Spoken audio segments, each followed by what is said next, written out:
Bonjour et bienvenue dans notre nouvelle émission Impact Live. Aujourd'hui, j'aimerais vous parler d'une des scènes les plus puissantes, les plus glorieuses du Nouveau Testament, puisqu'il est question de ce voile qui s'est déchiré le jour où Jésus est mort sur la croix.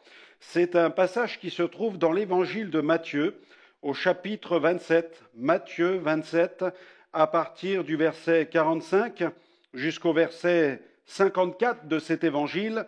Il est écrit: depuis la 6e heure jusqu'à la 9e, il y eut des ténèbres sur toute la terre. Imaginez quelques instants la mort de Jésus sur la croix pour les péchés de l'humanité et cette scène terrifiante. Jésus est cloué sur la croix et vers la 9e heure, Jésus s'écria d'une voix forte: Élie, Élie, lama sabachthani, c'est-à-dire mon Dieu, pourquoi m'as-tu abandonné? Quelques-uns de ceux qui étaient là, l'ayant entendu dire: il appelle Élie. Et aussitôt l'un d'eux courut prendre une éponge qu'il remplit de vinaigre, et l'ayant fixé à un roseau, il lui donna à boire. Mais les autres disaient: laisse, voyons si Élie viendra le sauver. Jésus poussa de nouveau un grand cri et rendit l'esprit. Et au moment où Jésus rend l'esprit, plusieurs phénomènes extraordinaires vont se produire. Voici, le voile du temple se déchira en deux. C'est un voile qui était large comme la paume d'une main, depuis le haut jusqu'en bas.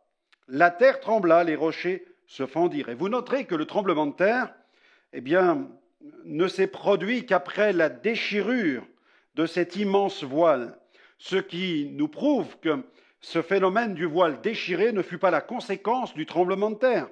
D'abord, le voile s'est déchiré, ensuite la terre a tremblé, des rochers se fendirent, les sépulcres s'ouvrirent et plusieurs corps des saints qui étaient morts ressuscitèrent.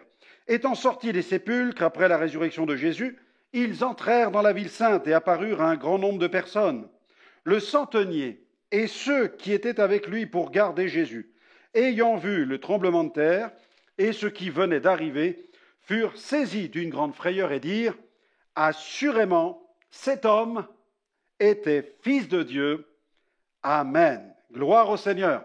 Quelle scène extraordinaire, quelle scène miraculeuse, bouleversante, que ce phénomène qui s'est produit à la croix du Calvaire lorsque Jésus a donné sa vie. Une scène tellement frappante que le centenier et ceux qui étaient avec lui, qui furent témoins de ces différents phénomènes qui furent une véritable réaction en chaîne, furent convaincus que celui qui donnait sa vie sur la croix n'était pas un vulgaire criminel, mais bel et bien le Fils de Dieu, celui que le ciel a envoyé sur la terre pour mourir sur la croix pour nos péchés. Face à ces phénomènes, ils ont cru, et il faut bien le reconnaître, l'homme a besoin de voir pour croire. C'est pourquoi la Bible dit: heureux celui qui croit sans voir, parce que tout être humain qui se respecte a besoin de voir les choses, de toucher du doigt, d'user de ses sens pour croire en quelque chose.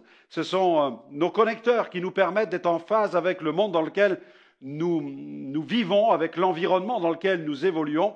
Mais pour ce qui touche au domaine invisible et spirituel, difficile d'obtenir des preuves simplement en nous fondant sur nos sens. Nous avons besoin d'une révélation, et Dieu, dans sa grâce, produit des miracles, des choses qui défient notre raison pour interpeller nos sens afin que, avec nos yeux, avec nos oreilles, nous puissions être face à des manifestations de la gloire du royaume de Dieu, et que de cette manière nous puissions croire que le royaume de Dieu existe, et par voie de conséquence Dieu existe, et encore par voie de conséquence que la parole de ce Dieu vivant est vraiment la parole de la vérité. Le voile du temple s'est déchiré, un voile qui empêchait le peuple de s'approcher de Dieu. Seul un sacrificateur, un souverain sacrificateur, avait le droit d'entrer dans cette présence pour offrir le sang des sacrifices afin d'attirer la faveur divine sur le peuple.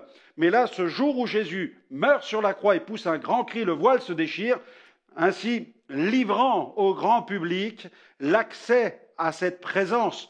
Et la Bible nous dit dans l'Épître aux Hébreux que Dieu a ouvert au travers du voile déchiré de la chair de Jésus un chemin nouveau qui nous donne accès à la présence de Dieu. Alléluia.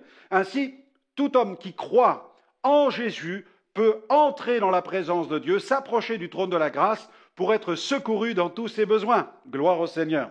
Allez, je vous propose de marquer tout de suite une pause sans attendre en écoutant KB qui chante ce chant libre. Oui, libre, nous le sommes, libres de nous approcher de Dieu au travers du sacrifice accompli par Jésus à la croix. On se retrouve tout de suite.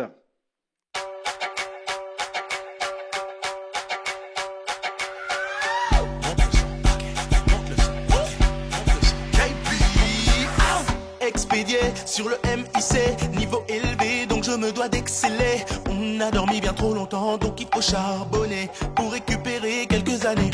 Je suis zélé, un peu trop zélé. Si ça gêne, je vous prie de m'excuser. Même quand j'avance dans le noir, je continue car je sais qui je suis et où je vais. Je suis bien équipé, bien accompagné. Dis-leur qu'on vient sur le terrain pour mettre des paniers. Déterminé, ça c'est dans ma mentalité. Changer le game, c'est ça l'idée. Oui, un amour si grand, donné gratuitement. Je n'avais jamais connu ça avant.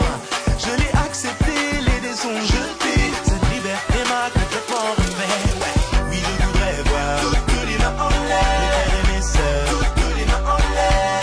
Et si tes chaînes sont brisées, tape tes mains et commence à danser. Oui, je voudrais voir toutes les mains en l'air, les plus vieux, toutes les mains en l'air. Je suis libre aujourd'hui car de chemin, j'ai choisi celui de la vie. C'est ma vie, l'histoire de ma vie. J'évolue en me répétant que rien n'est acquis. On m'a dit que la foi pouvait provoquer des dingueries, donc je ne vais pas m'arrêter ici. Ma folie, ma folie est de croire que quelqu'un a pu donner sa vie pour que je puisse vivre la mienne au calme aujourd'hui. C'est pour ça que je marche avec lui. Je suis reconnaissant, je ne fais que passer. Il me trouve brillant mais ça ne fait que commencer. Personne ne peut arrêter un missile lancé. Qui peut me stopper car je suis libre de courir, libre de danser, libre de vivre pour toi, ouais. Libre de vivre pour toi. Oui, je voudrais voir toutes les mains en l'air, mes frères et mes sœurs, toutes les mains en l'air. Et si tes chaînes sont brisées, tape tes mains et commence à danser. Oui, je voudrais voir toutes les mains en l'air, les plus vieux, toutes les mains en l'air. Je suis libre aujourd'hui car de chemin, j'ai choisi celui de la vie. Je détale comme un enfant pressé. Je cours vers ma destinée.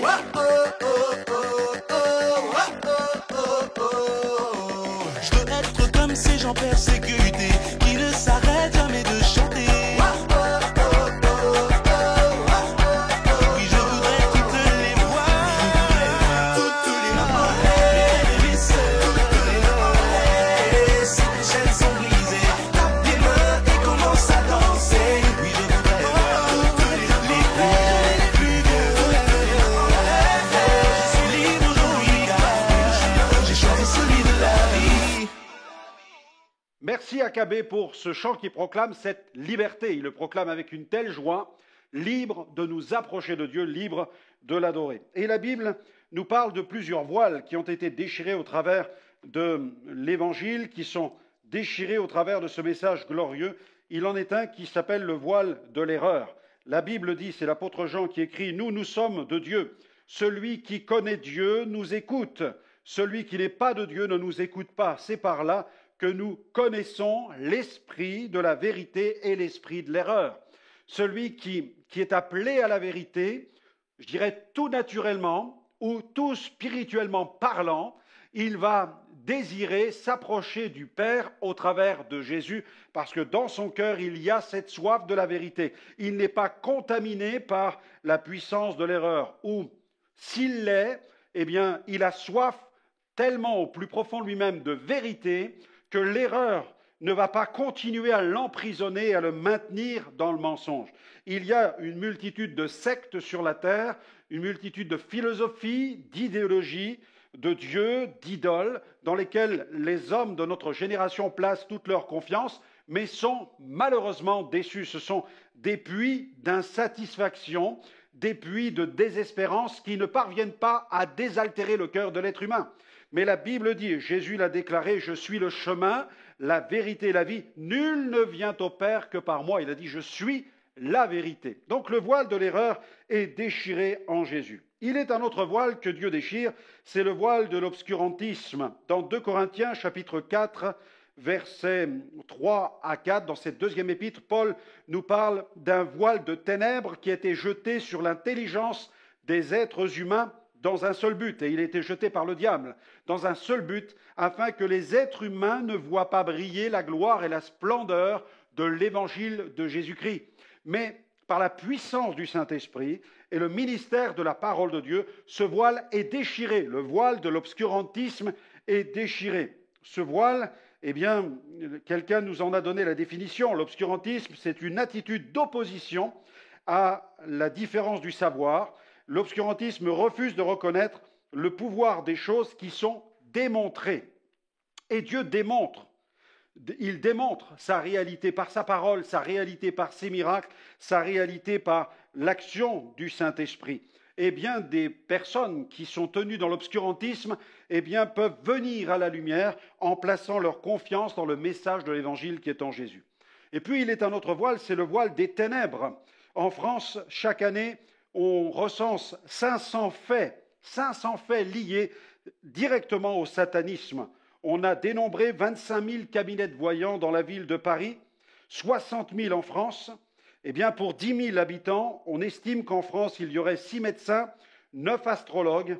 46% des Français croient à l'astrologie, 24% croient aux prédictions des voyants. Mais ce voile de ténèbres est déchiré, eh bien, tombe au travers de Jésus. Car la Bible dit qu'à la croix, Jésus a dépouillé les puissances, les dominations, les autorités. Ces puissances de ténèbres qui maintiennent les humains dans l'obscurité des ténèbres, eh bien, la Bible dit qu'à la croix, Jésus les a vaincus. Il peut donc délivrer de cette emprise des ténèbres. Vous n'aurez donc plus besoin d'aller consulter un voyant ou d'avoir recours à la magie pour que votre vie prenne son sens. Il vous suffit de placer votre confiance en Dieu et vous verrez que Dieu est capable de diriger votre vie et de répondre à tous vos besoins. Voile de l'erreur, voile de l'obscurantisme, voile des ténèbres, le voile du péché. La Bible dit dans Ésaïe, chapitre 59, versets 1 à 3, ce passage nous parle eh bien, d'un mur qui est là dressé entre l'homme et Dieu, et la Bible dit, non, la main de l'Éternel n'est pas trop courte pour nous délivrer,